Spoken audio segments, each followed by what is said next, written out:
Okay, hello everybody. This is probably going to be the last main lecture on numerical methods and ordinary differential equations. There's always a chance that there will be kind of 15 minutes here or there later in the class. But what I really want to do is finish off talking about numerical integration of ODEs and systems that exhibit chaos. Okay? So what we're going to do is we're going to go back through the Lorenz system that we looked at before, and we're going to kind of take that initial cubic volume of particles, and we're going to make it tighter and tighter around an initial condition to see how even a very small change in initial conditions can lead to very, very different behavior in the system. Then we're going to look at the double pendulum physical example as an example of a system that exhibits chaos. It's one of the simplest physical systems. And then if I have time, I'll show you some other cool examples. And then Wednesday and Friday and probably a little bit next week, we're going to be talking about linear algebra and then leading on to vector calculus. Okay, so kind of we're going to close off the class with linear algebra and vector calculus. And yeah, okay, any questions so far? Nope. Okay, so let's look at this example just one more time. So since the last time we talked, I tried to make this a little bit nicer example. So before we had this cubic volume of initial conditions from minus 20 to 20 in the x, y, and z directions. And we use the mesh grid command down here, mesh grid, to create these three-dimensional arrays of x coordinates, y coordinates, and z coordinates. And then we could step through these with a for loop, for I equals 1 to whatever, for j equals, for k equals. But that was super slow. So we wrote a vectorized version of this code that simultaneously integrates every point in that volume 1 dt forward in time. Okay? And I'm adding this little line here. Instead of keeping the view constant at an angle of 20 degrees and 40 degrees, I'm having my view change for every time step. So this is going to rotate the volume as the time steps go. Super simple, one line, but it looks way cooler. Okay, so I'm going to start with this really big, large cube of initial data. We're going to run it. And this is what we saw last time, except it looks way more awesome because the view is rotating. Okay, just one more time. Okay, so what do you notice right off the bat when you run this code?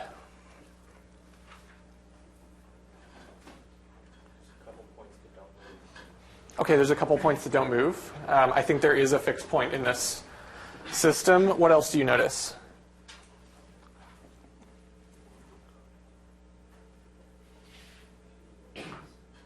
Say again? Okay, there are two kind of swirling entities. So the thing that I notice pretty quickly is that within one or two time steps, we had a three-dimensional cube of data. And very, very rapidly, it gets sucked on to these two-dimensional looking wings.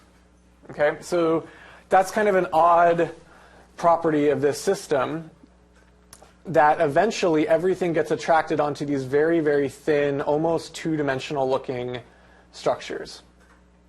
Okay, but it's a lot denser with particles in some places than others. Some places it has kind of very few particles. And so this is actually an example of what is known as a fractional dimensional attractor. Okay, so the actual butterfly wings that are attracting all of these particles are not exactly two-dimensional. They have a fractional dimensional, kind of like the coast of, like the Pacific coast. If you zoom in farther and farther and farther, you see more and more detail that's similar to this fractal structure. And we call this system dissipative if your volume is contracting. Okay, so this is contracting volumes onto a lower dimensional surface, or it's compressing trajectories. Okay, so that was one example.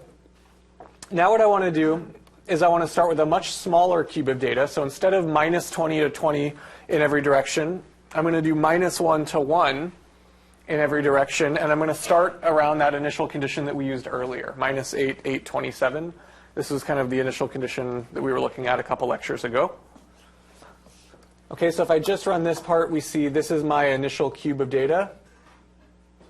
Just this little box now, so it's much, much smaller. And when I run this code,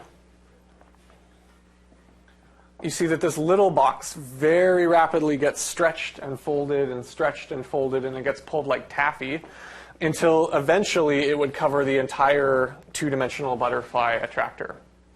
Okay? So whenever you see trajectories that are getting pulled and folded like taffy, that's another kind of hallmark signature of chaos. How many of you have actually seen taffy pulling machines, like at the carnival or the fair? Okay, you should Google or YouTube like taffy pulling, because this is exactly what taffy pulling is like. In fact, there are 2 pegs usually that are moving around folding the taffy.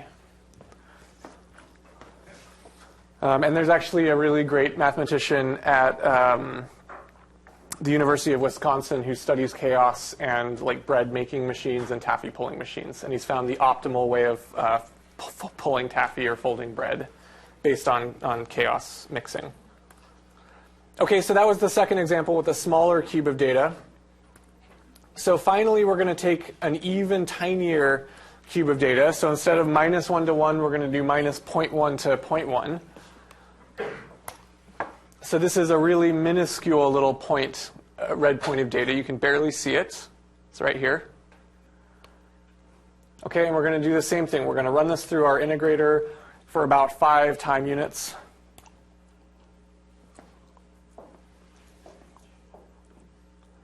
And finally, at the very end, it gets stretched and folded. Okay?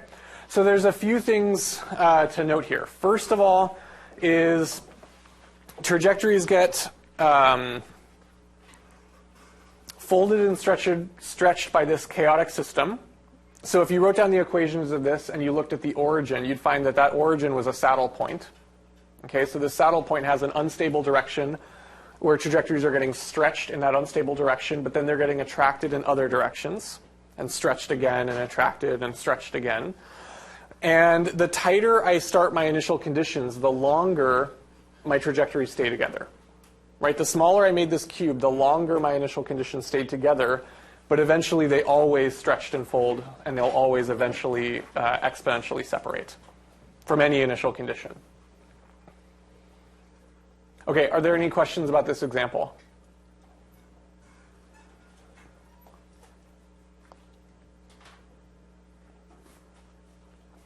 Okay, so I told you that in chaotic systems, there's this fundamental property that trajectories that start epsilon close to each other will exponentially separate in time. And I also told you that we could write down local and global error approximations for our integrators. Remember we had for Runge-Kutta 4, for the RK4 algorithm, which is ODE 45, we have something like a local error, which is order delta t to the 5th. And we have a global error, which is order delta t to the 4th.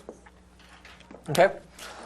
So what assumption did I make that allowed me to say that every time I step my trajectory forward, I pick up this kind of delta t to the 5th error? What were my basic arguments for saying that this was order delta t to the 5th? The number of terms in your Taylor series expansion? The number of terms in your Taylor series expansion. Yeah, if you actually wrote out your approximation and then you Taylor expanded the true solution, they would agree for the first 4 powers of delta t, and then they would start to disagree. Okay? So this error is really because our approximation is only capturing so many terms of the Taylor series of the true solution. That doesn't care at all about whether or not your system's chaotic or not. The local error is always order delta t to the 5th, and it doesn't care if you're dealing with a simple, very, very simple system like a linear pendulum, or a very, very complicated system like a nonlinear double pendulum or the Lorenz equation. Okay, what assumption do we make to get this order delta t to the 4th global error term?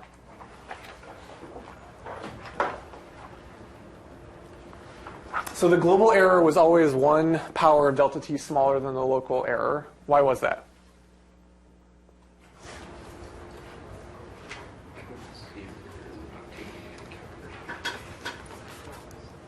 When you can find terms in your scheme that Okay, so the idea of global error is to actually integrate a trajectory, I'm going to have a whole bunch of delta t's. Right? I'm going to take a little delta t step here, then here, then here, then here, and so on and so forth. I'm taking a ton of these little delta t steps. And if I make delta t smaller, I have to take more steps. Right? So the number of steps of my integration that I have to take to make this trajectory are proportional to 1 over delta t. Okay? So I'm assuming that I have 1 over delta t of these local steps, and that they add up to give me this global error. But what that assumes is that every time I have an error, it just stays exactly that kind of error forever. And I can add up all of the error for all of these little local steps in my trajectory, and they add up to this global error. Okay? But this is not true for chaotic systems.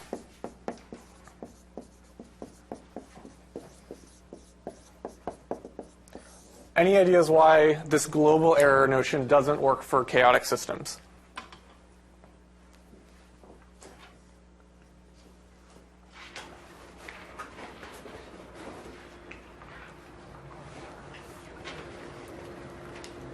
Okay, let's say that I have one tiny little local delta t to the 5th error at my first time step. So after my first time step, I end up here at this blue point instead of this black point where I want to end up.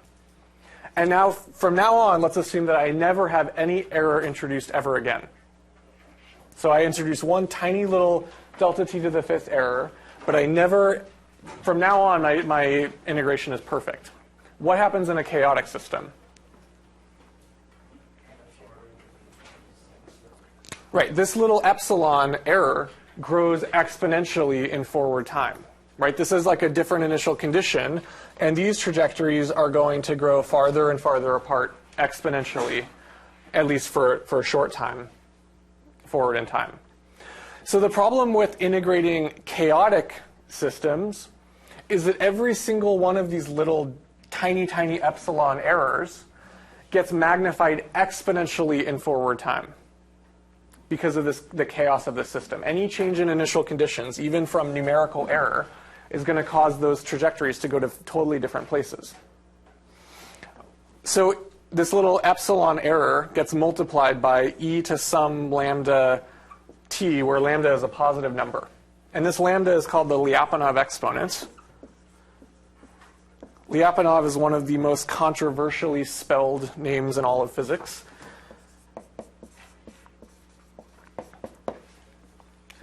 Okay, so this little epsilon error, in fact, every single little error, local error, gets magnified exponentially in forward time. And then eventually this can't grow to infinity because you're kind of bound to some physical attractor. So this error will saturate at some point. But eventually the error will become as large as the physical domain on which you're simulating. So in the case of the Lorenz attractor, if I start with two trajectories that are epsilon apart, for a short time they will split apart exponentially quickly, and then eventually they have to both stay on this attractor, so they can only be so far apart, after a really, really long time. So the error will saturate. It'll look exponential at first, and then eventually it'll saturate to the size of the domain. Okay, so this is a long way of telling you that it's very, very difficult and dangerous to integrate numerically chaotic solutions. So if you have a chaotic system and you want to simulate it numerically, it's a really dangerous thing to do. Even a great integrator like ODE 45 is going to have problems. Because no matter how small this error is, if you multiply it by e to some lambda t, it's going to get huge really, really quickly. Right? So this epsilon could be 10 to the minus 16, machine precision. And if I had e to the, let's say my lambda was plus 1. if I add times e to the t, this is going to become order 1, kind of a huge error, pretty quickly, and about time equals 30 or 40. In about 30 or 40 time units, this machine precision error will become order 1. And you can actually estimate how long it'll take your error to grow to some threshold tolerance where you can't tolerate it with a very simple formula like this. Okay, if you know the Lyapunov exponent of your system, which people have calculated for the Lorenz attractor and you can calculate, you can tell when this error is going to get larger than some threshold value that your tolerance. Okay? Okay, before I keep talking, are there questions about this notion of your little errors getting bigger and having difficulty with integration?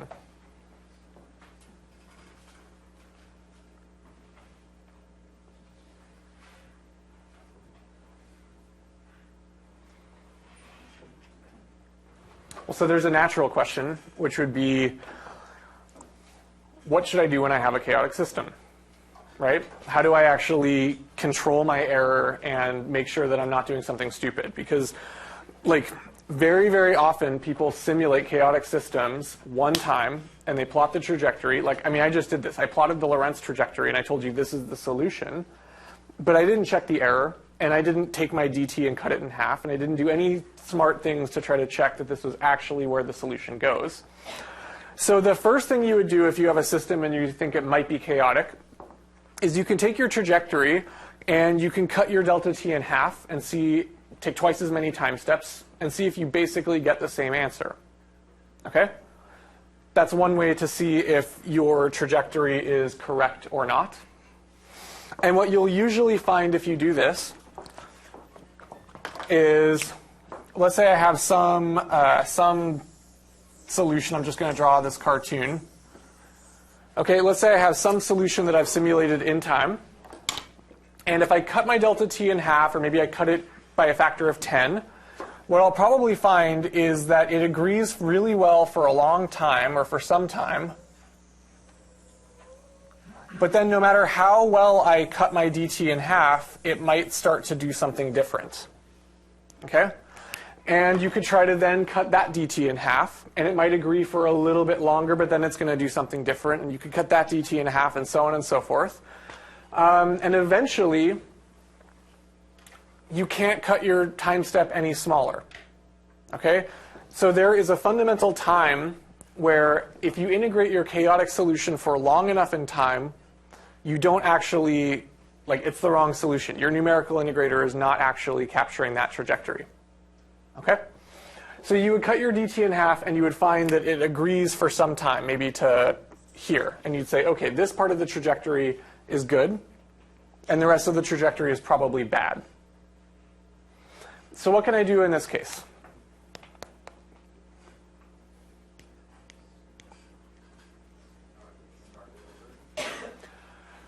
You could start it over. OK, so there's a fundamental problem here. Any integration scheme like RK4, all the integration schemes I've told you about have fundamentally been designed to truncate a solution at some order of a Taylor series. Or said another way, all of our integrators are designed to agree with a Taylor series up to some order. That was like how we cooked up some of these integrators, like forward Euler, backward Euler, Runge-Kutta. They're designed to have a specific error in a specific way.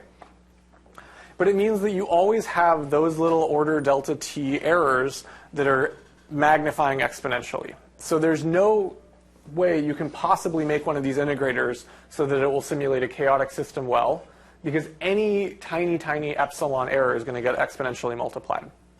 Okay? So it turns out that there is an entirely different class of integrators, and I'm going to tell you a little bit about them. And then if you want to know more, you're going to have to kind of look them up on your own. These are research-level integrators. One of them is called symplectic, and the other one is called variational. Okay? How many of you have heard of symplectic or variational integrators before? Okay? So I know most of you have heard of the Hamiltonian and the Lagrangian. Okay, so Hamiltonian and Lagrangian. So the idea here is, so Hamilton's equations and Lagrange's equations are nice generalizations of F equals ma if your system is constrained in some weird way. Like this double pendulum is a great example of a system. It's really hard to write down Newton's laws for this double pendulum, but it's very easy to write down the Lagrangian or the Hamiltonian, because we can write down the total potential energy and the total kinetic energy. And there's rules for how these systems evolve if you know the potential and kinetic energy in terms of the variables. Okay, so when I let the system go, there are some equations given by Hamilton's equations or Lagrange equations, Euler-Lagrange equations, that determine how the system moves. And so instead of trying to write an integrator that satisfies any x dot equals f of x, I can write down very, very special symplectic or variational integrators that are especially designed to simulate Hamiltonian or Lagrangian vector fields. Because Hamiltonian and Lagrangian vector fields are very special and have special structure. So what are the Hamilton equations? So if I have some Hamiltonian, which is oftentimes kinetic plus a potential energy, what would the Hamiltonian equations be, the Hamilton equations? Somebody has to know, right? Okay, let's say that my Hamiltonian is a function of positions q and momentums p. Okay, this is like in quantum mechanics or classical mechanics. You have q dot equals partial h partial p, and p dot equals partial h partial q, and one of these has a negative sign, and I never remember which one's which. Does anyone know? Which one? This one? All right. So you have these very, very special equations. They're kind of, you can derive these from the Euler-Lagrange equations that we used earlier. And so instead of writing an integrator that very carefully agrees with some Taylor series expansion up to fifth order, what we can do is we can make an integrator so that every time I advance q and p, there's a constraint that q and p have to stay on the same Hamiltonian energy surface. They have to preserve conserved energy. Okay? So instead of taking a step forward and saying, oh, is my error, like 10 to the minus 16, which isn't going to do us any good for a chaotic system, I take a step forward and I say, how far has my energy moved? Did I just gain a little bit of energy? And if so, I better modify my solution so I keep exactly the same conserved energy. Variational integrators are a little more general. They conserve other quantities like total angular momentum or weird quantities. But both of these integrators are built on the fundamental principle that instead of trying to minimize local delta t errors, you should be trying to maintain some conserved quantities of your system that you know are conserved. Total energy, angular momentum, things like that. So oftentimes in classical mechanics, you'll learn about Noether's theorem, which tells you something about the conserved quantities of your physical system. And for every conserved quantity, you can cook up a special integrator that will conserve those quantities. And it happens to be much, much better at simulating chaotic systems. Okay? So I'm going to do this example of the double pendulum. This is my favorite system that has chaos, or one of my favorite systems because it's so simple and you can build it and bring it to class. And this is the closest class I've ever had to my office, so I only had to lug this through one building, which was nice. So the idea here is if I start this system as close as I can to the same initial conditions and let go, the two pendulums agree for a little while. They're actually doing really well. But then after a short amount of time, they go to fundamentally different solutions. They just do different things forever after. So it's a lot like this blue and black curve on the board.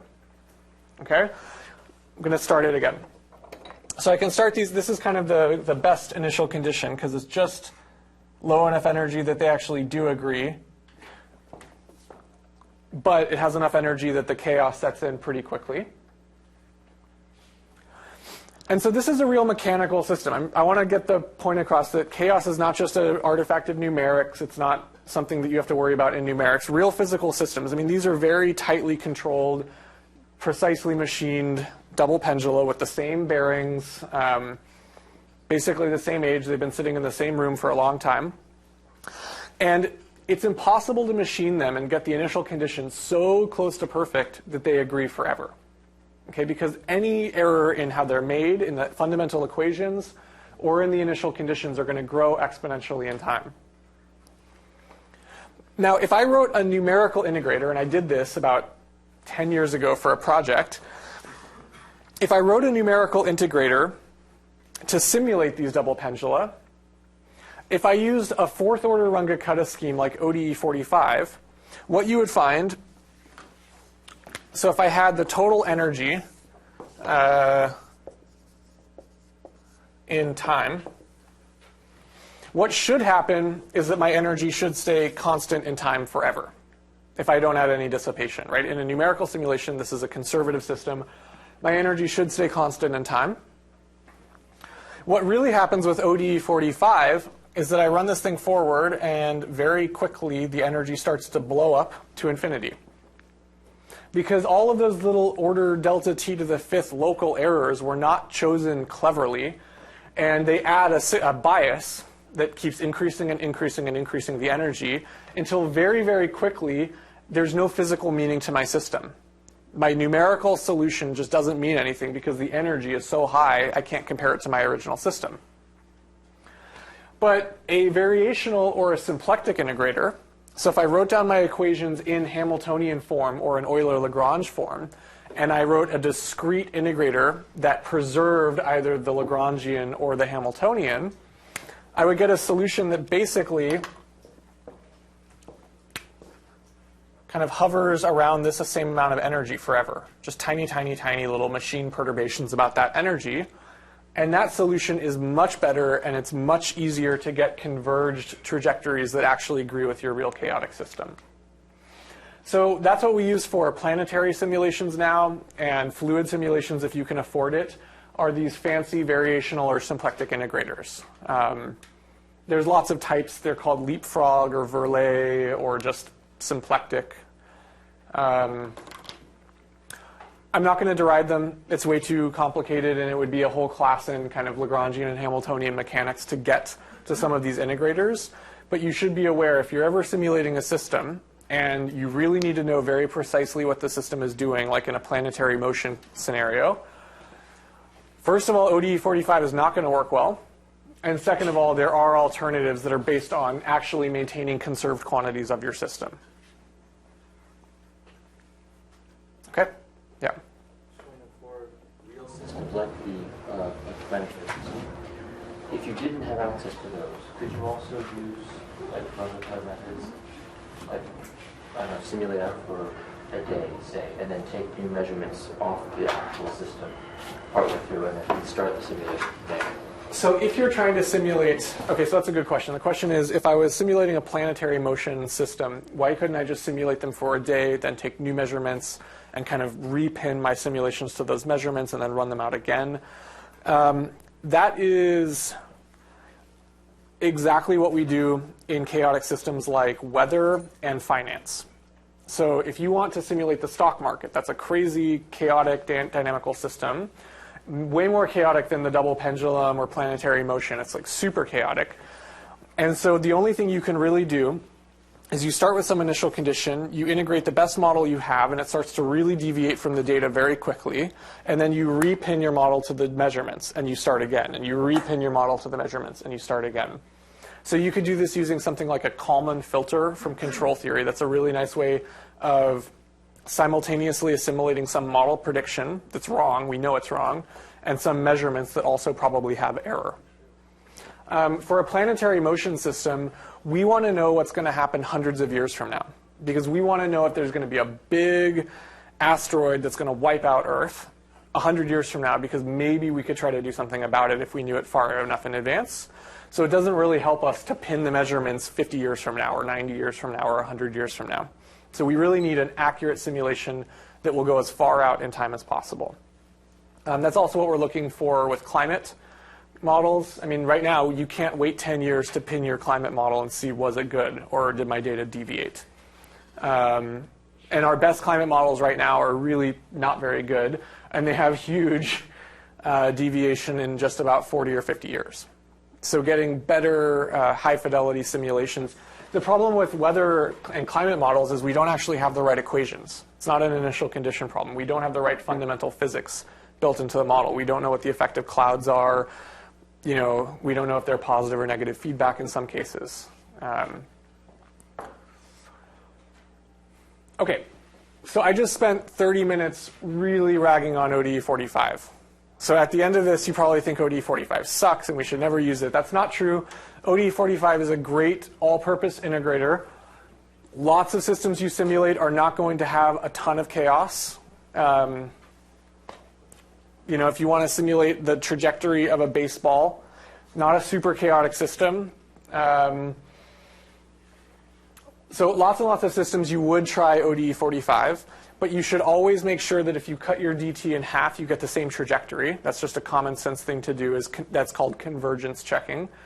And if it doesn't converge, you should start to explore why it doesn't converge. And look at nearby trajectories and see if the system really is chaotic. Okay? So I have this double pendulum in my office all the time. If anyone wants to come play with it or build one or anything, you certainly can. I had an undergrad build me a cart to move this thing around last summer, and he's just putting the finishing touches on it. So soon we'll be able to do feedback control experiments on this, which is nice because it's a simple example of chaos. Okay, so I want to show you some YouTube videos. But I also want to go back to what we talked about before with ordinary differential equations. Okay?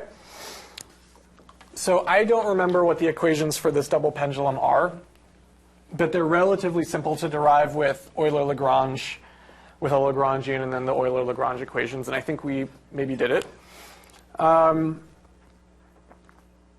the bottom line is that I have some equation in terms of theta 1, theta 2, omega 1, and omega 2 dot ddt equals some big function of theta 1, theta 2, omega 1, and omega 2. Okay? I have 4 variables that define this system.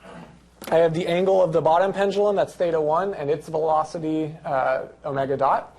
And I have theta 2, the velocity of the second pendulum, the position of the second pendulum, and omega 2, which is its velocity. And then there's some big, nasty, nonlinear ODE in terms of those 4 variables that tell me what this system's going to do. So how many fixed points do you think this system has? Physical fixed points. I love this system because you don't have to write down any equations. You know everything that's going to happen just based on your own intuition. What initial conditions can I start this pendulum at where it will not do anything? Sorry? 0 and theta is... Okay, 0, 0, this down position where all of my variables are 0, clearly a fixed point. Because I'm not doing anything and it's staying there, right? Are there other fixed points? Straight up. Okay, straight up.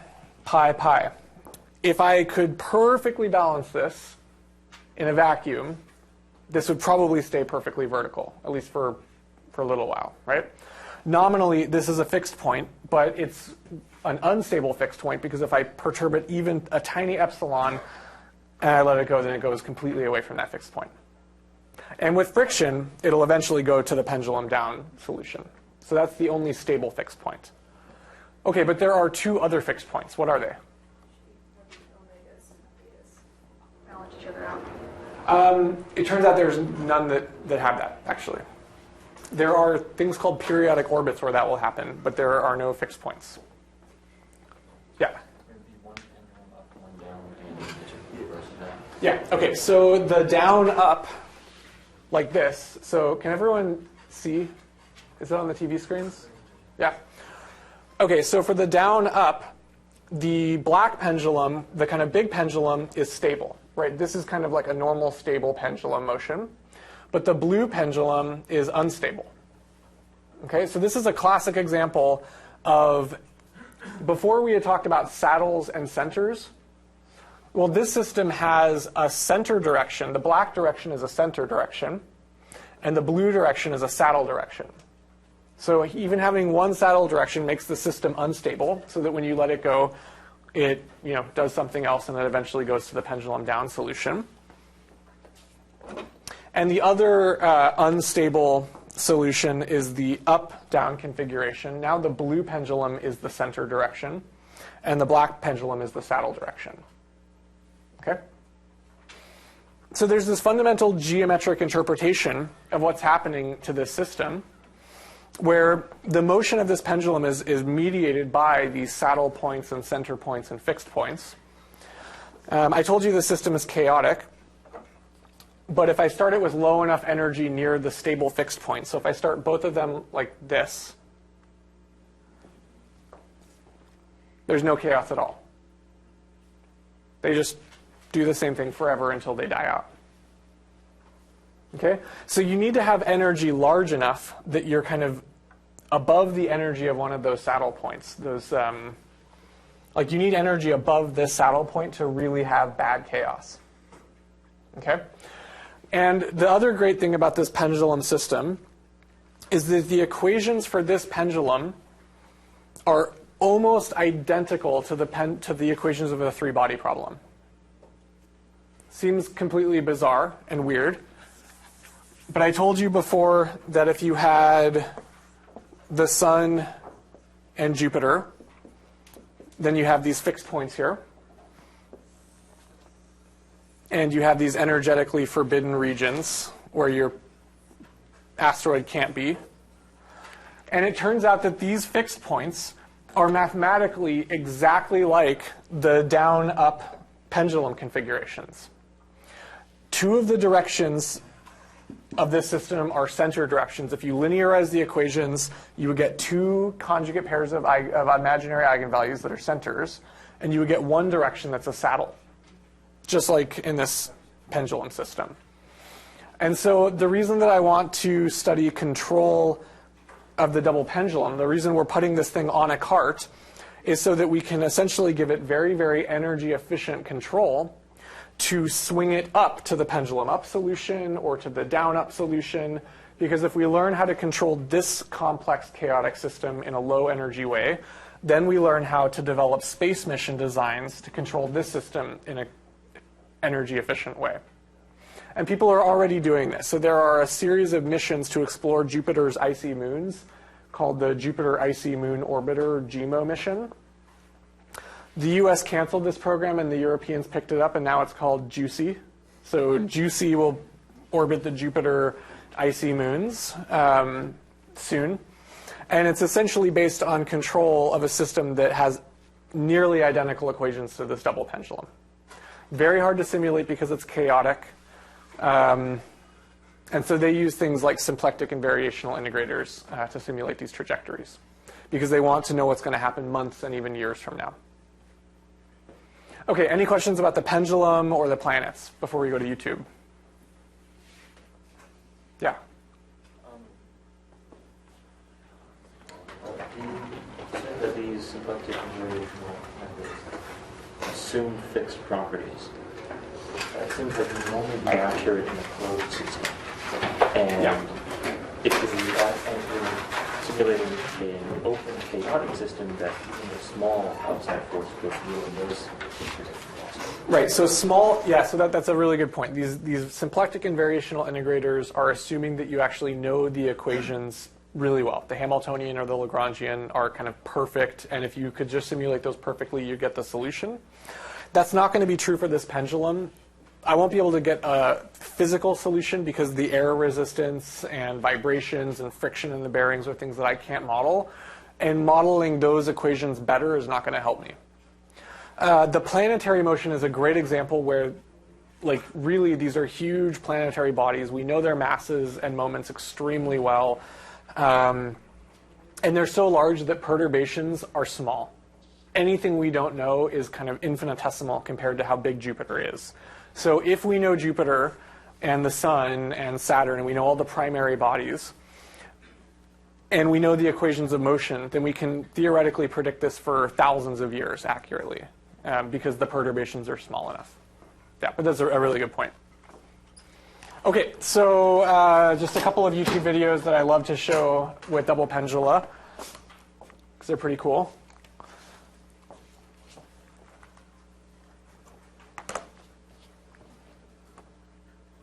So the first one is a group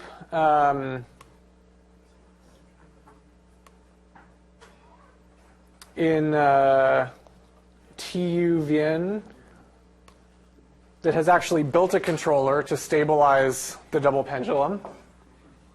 So it's pretty awesome. This is a very, very hard problem. So from down, bringing the pendulum up, it's a very hard nonlinear control problem. It has been solved for about a decade. And then you can bring it back up to that one.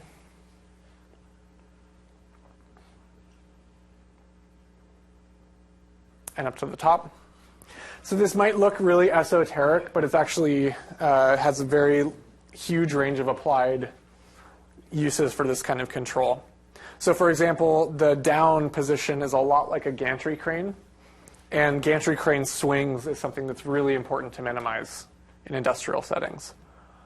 The SpaceX or the Blue Origin rockets are great examples of inverted pendula that you would want to stabilize.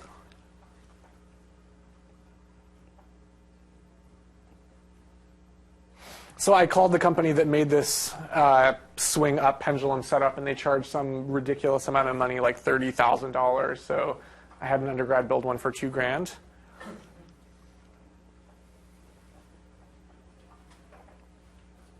So there's a great question here for those of you who are interested in controls of what you have to measure in the system to actually control it. So if you notice, there are these black knobs on the top and the bottom. Those are position encoders. So they can encode very, very accurately what angle this pendulum's at, so you can approximate derivatives and positions from those two encoders, which are necessary for the closed loop feedback to swing the system up. So you need to actually know what its state is. You need to know the state vector to be able to do control on it.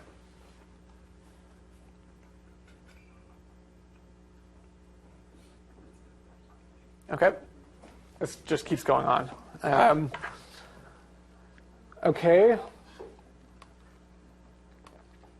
so here's an example. I told you about this planetary motion of the three-body problem. So here's kind of an example of the Sun and Jupiter. And this is starting from an asteroid or a spacecraft that has very, very low energy, so that it has a lot of forbidden region. Everything in gray is a place where it can't live. And this green saddle point is that rank 1 saddle, that kind of saddle cross-center that we were talking about.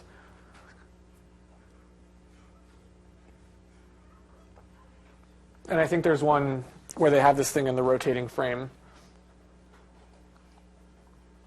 somewhere. This is what it looks like in the rotating frame. Right, because the Sun and Jupiter both rotate. Okay, the last example I want to show you, I've told you a lot about systems that are chaotic, but lots of systems are not chaotic. And so one of the characteristic hallmarks of chaos is that if you start with a relatively close initial condition or a relatively ordered initial state, it will become disordered. So there's a notion of entropy production in chaotic systems. Most of you have heard of the great Russian scientist Kolmogorov, right, from turbulence and fluid mechanics. Well, Kolmogorov famously noted that chaotic dynamical systems produce entropy, information entropy, because if you start with the same initial condition plus some little bit of information error, that error will grow, and that's a lot like entropy, but for information and dynamical systems. And he related this to turbulence and turbulence control, and these are still ideas we use now to shape turbulent attractors, based on this idea of chaos that Kolmogorov taught us. But there are also lots of systems where the system actually becomes more ordered with time. So not all systems are chaotic. Lots of systems are actually become more regular. Let me crank up the volume. Okay, so these are a bunch of metronomes.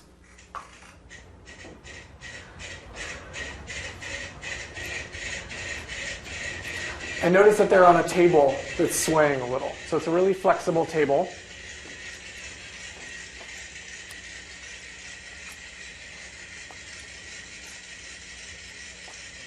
How many of you have seen something like this before? Okay.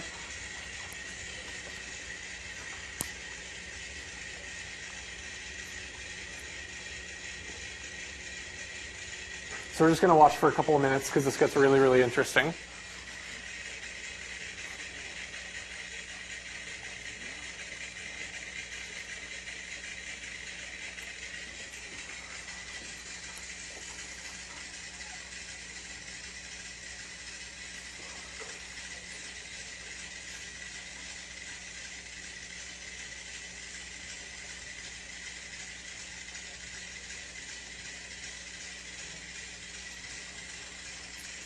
Pretty amazing. It's already starting to synchronize.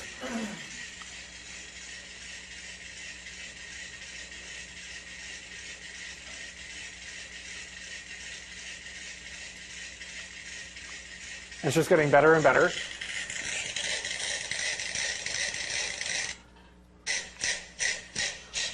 And eventually they are completely synchronized. So any idea why this happens? Yeah?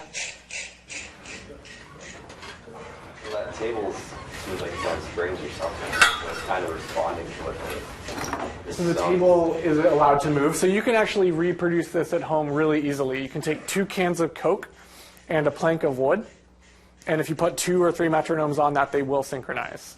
So all you need is for your platform to be have a degree of freedom so that when the pendulums move, they force this thing and it brings, so there's a weak coupling. These are just simple spring pendula, but they each have a weak nonlinear coupling to each other via this table that can move.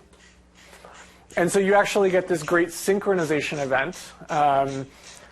Another example of synchronization in complex systems are firefly firing.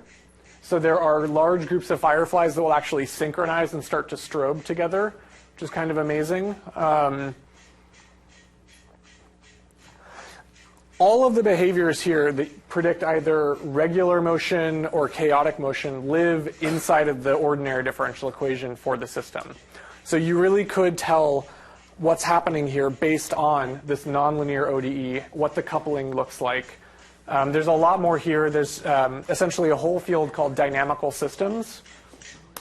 And there's a really good class on dynamical systems in the applied math department where you can learn a lot more about kind of the geometry of these differential equations. Yeah? So how about frequency? Frequency will be changed compared to the first time? Or? These all start with very close frequencies, but of course there are manufacturing errors, and so even the frequencies lock. Nearby frequencies will lock. The London Millennium Bridge, a bunch of people walking across caused that to resonate and synchronize, and it almost took the whole bridge down. Okay, that's it for today. Next time we'll talk about linear equations.